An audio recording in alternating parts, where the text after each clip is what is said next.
December 17th, Impact. Dusty Rhodes is in his office. His office is a pickup truck backstage, which I do appreciate. I love his line about, where I come from, this is where work gets done. Because it's kind of true as someone who lived in rural country towns. Wow, you're like, all these city folk, they don't get nothing done. Whereas like, around the pickup truck, everything gets done in our rural areas. It's not wrong. I'll be working on the pickup truck all good day long. I've seen contracts been signed in the back of a pickup truck before. Everyone knows if you own a pickup truck, you'll have a job for life. You can move shit. Everybody needs things moved, and nobody has the capacity to move things. It's a fact of life. Not wrong. So Dusty's in his office, pickup truck, backstage. Tracy shows up. Boy, does she. And she offers her secretarial services to the American Dream, Dusty Rhodes. Boy, does she. She then proceeds to trip and fall right into his lap. Boy, does she. And he's like, oh, go answer that phone call. And Dusty stares at her butt as she does. Boy, does he. So, a reminder, just in case you don't remember, that the booker of this show is the American Dream, Dusty Rhodes. Ah, that's why he's now the sexiest piece of meat on the show. So he is now booked himself to be in a love triangle between Tracy and Trinity as they horn on him at all times. I don't know, they play it off, in good natured, I suppose. They seem to, be enjoying the segments. Because they're doing some pretty, stupid comedy shit, which is fun. December 31, you do get the Tracy blowing up with Michael Shane, which I thought might be a write-off so that you can go stick with this Dusty stuff, but that doesn't seem to be the case. Yeah, it's weird that, she's doing both of these things, because, what she's doing with Dusty could be perceived as a babyface-esque thing. Right? Especially for the time and the tone of the show. But when she's with the Shazarian act, obviously she's healing that shit up. Yeah, so earlier on that show, Dusty handed Tracy some papers.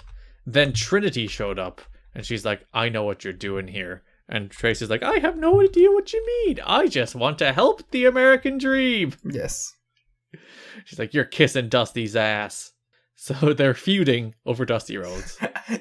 Okay, is this the last segment before the actual show? The pape? No, there's more. Okay, my only thing I have to say is about the pay-per-view stuff, so... There's a segment on the January 7th Impact where Tracy welcomes Trinity and Johnny Fairplay to Dusty's office. Again, pickup truck. Anytime we say Dusty's office, it's a truck. Trinity sits on a rope, thinks it's a snake, freaks out. These city folk.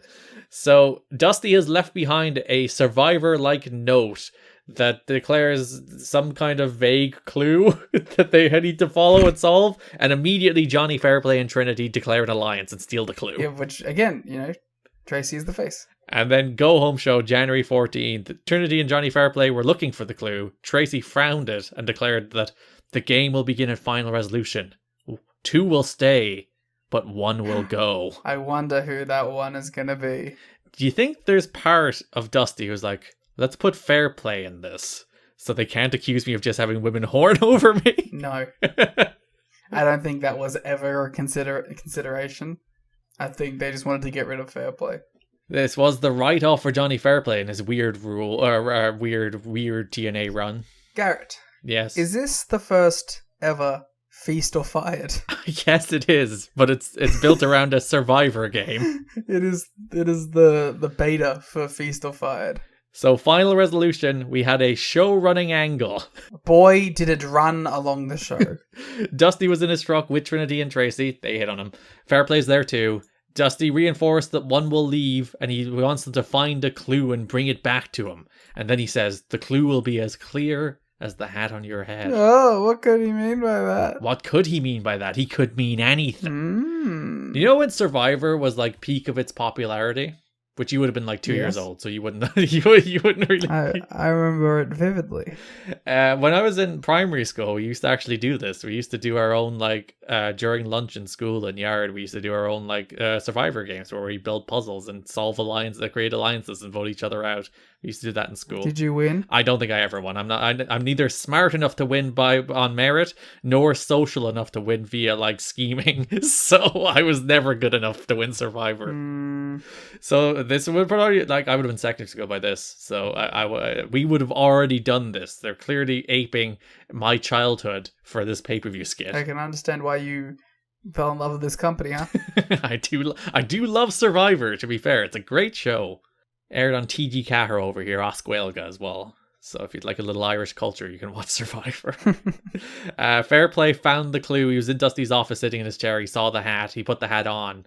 Not because he realized Dusty's clue suggested that he should look in the hat. He's like, Dusty's hat, I should wear it. But when he wore it, he found the clue underneath the hat. It just said, clue, in large block letters. Yeah, that looks like a clue. If you're imagining a clue, it's what a clue is. If it looks like a clue, sounds like a clue, and says clue in large block letters on it. It's probably a clue. Tracy hit on a guy backstage looking for clues. Trinity came up, said Dusty needed her. Trinity then hit on the same guy looking for clues, but left frustrated when she realized he didn't have any. The guy thought he was the hottest guy all time. Yeah, Trinity and Tracy being like, hey man, how you doing? And then he knocked over some building materials. Tools? That you find in the pickup truck, I guess, in your rural town. I know about plenty of tools. You are well aware of tools. Fairplay was dancing to Dusty with the clue. I work with one. You can't. You're not allowed.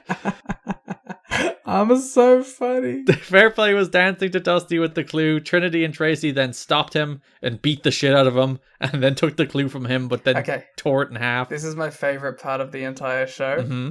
When they both go up and give the clue and Dusty congratulates them, and they have this brief moment of sisterhood. Yeah. Where they look at each other and they do a little jump out of excitement, and then they go, oh no, we don't like each other. Yeah. It's so adorable. I love these two dorks and I wish they were friends. It's the long-term story here where they eventually come together and dominate TNA. There's Knockouts champions. Yes, the first Knockouts tag team champions, as everybody expects. Of course. So they did bring the clue to Dusty. Dusty said that they survived, and now they should go both find teams from outside TNA, and whoever brings Dusty the best team will get to become his personal secretary. Now you went, ooh, when you remembered who this team was. Oh, two of the teams. Oh no, I have zero clue. You don't actually find out until, I think it's the Destination X build. I don't think they even do that in February. Can you give me a clue? No. Oh. For the sake of myself. And a very good bit, they then cut to Fairplay, who was like desperately crawling like 50 yards away, trying to get to Dusty as they faded to black. Which I believe is the end of Johnny Fairplay in TNA. Good. Okay. I did the fucking Cowboy Bebop intro for the segment introduction. Johnny Fairplay deserves it. It's fine. Hey, Garrett. Mm-hmm. Do you remember when? Yes. Johnny Fairplay fucking got murdered by AJ Styles powerbomb. Oh, he killed him and he powerbombed him right on that microphone too. Just to double down, because not only did he absolutely spike him with that powerbomb, he also landed on a microphone. So he died. Do you remember when... This is a joint, do you remember? Do you remember when he and Roddy Piper had those weird segments? Yeah. Where they were doing the whole I'm a reality star thing and Piper's like, I don't want to work with you, go away. Do you remember when he showed up and on the terrible, awful, worst pro wrestling show of all time, best damn pro wrestling show ever, which is a very inconceivable name for those shows, and they did the interaction with that fucking dork? No, I don't remember at all. Oh, cool, good. I don't remember anything else that he did. Brian Urlacher press slammed him. I remember... Hey, Garrett, do you remember when Brian Urlacher press slammed him? Yeah, it was a good spot. He did a good press slam. He did some good clotheslines on the red shirt security. That's it. Do you remember when I sent that great tweet that it's Don Callis and Kenny Omega when he was standing next to Johnny Fairplay because he looks like Kenny Omega kind of because they're both blonde? I do. Hey Garrett. Yeah. Do you remember when he replied to a tweet? Oh yeah, friend of the show, Johnny Fairplay. Yes. He seems to be doing well. Well, this is the end. Desperately crawling toward the American Dream. I think he does some house shows and stuff. And for all I know, he'll probably pop up in like one angle now, and I'm like, fuck. But either way, we've done our eulogy of Johnny Fairplay's TNA career. I think he wasn't always good, wasn't always bad, but had some fun moments, and I'm not angry that he was there. You don't hold ill will toward Johnny Fairplay? I do not. Hey, Garrett, do you remember when The Miz and him were on the same show? Oh yeah, they wanted to get The Miz to wrestle Johnny Fairplay. Yeah, good stuff. They were both on. They were on Joe Rogan's thing. Do you remember when Johnny Fairplay pretended his grandma died in Survivor? Yeah, that rules. That's by far the best thing he's ever done.